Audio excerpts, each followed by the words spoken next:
Cowboys Nation. Cowboys Nation, Cowboys Nation. We're here for a little bit of negotiation talk. That's what we're here for today. We're going to talk a little bit about the salary cap. The Cowboys are definitely out of the playoff race. So we're going to have some conversations just about the salary cap and what that means for us, for the upcoming free agency and different things like that, signing George Pickens, those type of things. So we get ready to get started on it right now. They are an accident waiting to happen. Stephen A, hush your mouth, talking all that noise. You can hate all you want, but we still them boys. Dirty, dirty D, Texas where we stay at. Me inside in order till you know that's where we play at. Hey, this year, this the payback. Yeah, we them Cowboys, and now we don't play that. Work. This is Cowboy Nation. Work. Welcome to Cowboy Nation. Work. Y'all can keep on hate. Work. That's right. Y'all can keep on hating. This is still Cowboys Nation. And when it comes to the salary cap, the Dallas Cowboys are about $48 million in the hold, according to overthecap.com.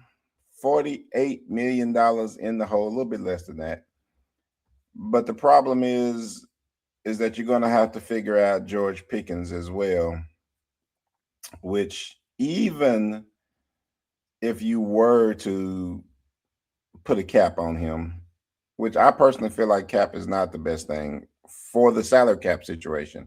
Maybe for negotiations it is, but for the salary cap, probably not, because you can probably get a lower cap hit if you do a long-term deal, but I'm not really sure if that's going to be a possibility. Okay, so unfortunately, we got to make some decisions on what we need to do. Now, I'm gonna put this up real quick just because we only got 2 games left. We got Washington and we got New York. And just so that you understand, I'm not going to be doing a lot of talk about Washington or New York Giants in the last few weeks of the game. We will have the AI predictions from Quantum Neuro Edge presented by Marblism AI. That's going to come on Friday. I'm not coming to you tomorrow. Tomorrow's Christmas. Merry Christmas, everyone. But we're going to be doing a little bit of talk about the free agency and what the Cowboys can do to help maybe set up the draft. Now, I know that a lot of people want to talk about drafts, and just to be honest with you, there are better people to watch regarding the draft than me. Vach is who I watch for the draft, so I wouldn't want to, act like I'm an expert above some of those guys, and he's not the only one. I mean, there's obviously some great draft guys out there that's going to be given. What I'll be doing as far as draft is I'll be taking a look at the people that like CBS has us drafting in the first round, and some of the other big, when they start to guess about who the predictions about who the Cowboys are going to draft in the first round. I'll go over a little film about those and talk about how it helps the team. But most of my videos, other than that, are going to be about trying to set up the free agency to help out the draft, understanding that there's going to be defensive players drafted, hopefully. So let's try to get some of these other pieces that we need in free agency. But that's going to be a little bit difficult when you're $48 million in the hold. And even if you were to do a franchise tag on George Pickens, that's another $28 million. That's going to put you at about $77 million above the salary cap, which means that you need to do something very quickly, and I do mean very quickly, to fix that situation. So what does it take to fix the salary cap so that you have enough room to make moves in free agency? And I had somebody tell me the other day, like, why are you talking about free agency? The Cowboys never move in free agency. Last year, that was not the case. They did get George Pickens in free agency. They did get Javonte Williams in free agency. So there are things. I mean, obviously, we got Kyler Murray, too, and that was not Kyler Murray. I'm sorry. Look, I can't even think of his name because he's such a bad linebacker. But Murray is the linebacker that I want fired, and now I can't think of his name. I don't know what's going on, but we did get him in free agency, and that wasn't something that we needed to do. So, what can we do in free agency to actually be able to make those moves? Because we know that here lately, the Cowboys have been able to make free agent moves. That is a decision that they've made. So, we're going to start to talk about it a little bit. And the very first thing it appears is that you're going to have to restructure Dak Prescott's contract. And I believe that that's something that Dak, because restructuring doesn't mean that you're taking away money from him. It just restructures how you give him the money, so that it doesn't take such a big cap hit for this year, and they can bring in somebody to protect him, hopefully.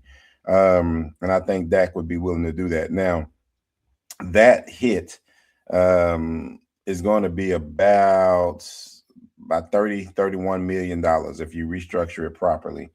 You end up clearing up about 30 to 31 million dollars. So I've already told you that we are what, $77 million in the hole. You still got a little ways to go even with that move. So I believe what you have to do at that point is basically restructure a couple of people. I think CeeDee Lamb is going to have to restructure, and I think Tyler Smith is going to have to restructure. And then if you can get Deron Bland to also restructure, then I think you have enough money to start making some moves. I don't know about Deron Bland's restructuring, honestly. That's just a personal thing of mine. I'm not sure if he will, but I know that would clear up some $7-8 million in the salary cap. That would definitely give you room to start to bring in people. If they are going to cut Trayvon Diggs, then that would free up about $12.5 million in the salary cap, according to overthecap.com. That also gives you a little bit of room, wiggling room. And then it comes to what you're going to do with your defensive line. Now, Jerry has been adamant about the fact that he's going to keep all three of the defensive linemen, but that is I don't know how they would do it. I mean, you're talking about $60 million right in the middle. Like that's a lot of money for a team that, I mean, I guess I could go back and look at it, but other than those first two games, they didn't really stop the run any better than they did in years past, or the beginning of the year for that matter. So, and again, some of that could be Eberflus. I'm not going to talk about him. I honestly thought that Eberflus and his scheme would be able to stop the run. I did. You got videos you can go back and see where I was like, Eberflus's defenses have historically stopped the run. What I wasn't aware is that Eberflus wouldn't be willing to make changes on the fly. He was kind of stuck in his ways, and it was his way or the highway. And I think it's going to be the highway, because his way definitely isn't it. So I don't know if you make a trade for Odigizua or Kenny Smith, or, well, definitely not Quentin Williams. You did too much to get him. But it seems that it's a lot of money right there in the middle. And maybe you keep them all and let that anchor your defense. That's another possibility, is that they could anchor your defense a little bit. As you start to draft pieces to go around them, now you have some veteran leadership to actually go with them. And that, like I said, that's a possibility. I don't know what you do with Logan Wilson. There's a possibility that you cut Logan Wilson. Cutting Logan Wilson, let me see, I put it in my notes. Cutting Logan Wilson will give you about $6.5 million. And the only reason I point out to him, it's not that he did anything wrong, but for one reason or another, he wasn't able to get on the field to take away from Murray's debacle, right? So, and maybe that's just stupidity of the coach. I'm okay with that. If that's it, keep Logan Williams, take the $6.5 million cap hit, and let's go on about our business. But we definitely don't want Murray to stay.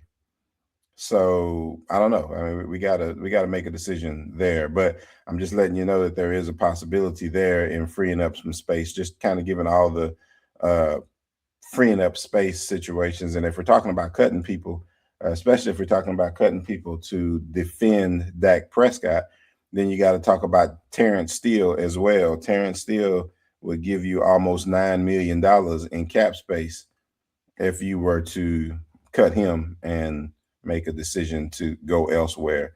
Um, I feel like if you're going to be going to pick up an offensive tackle, don't know if they are or not.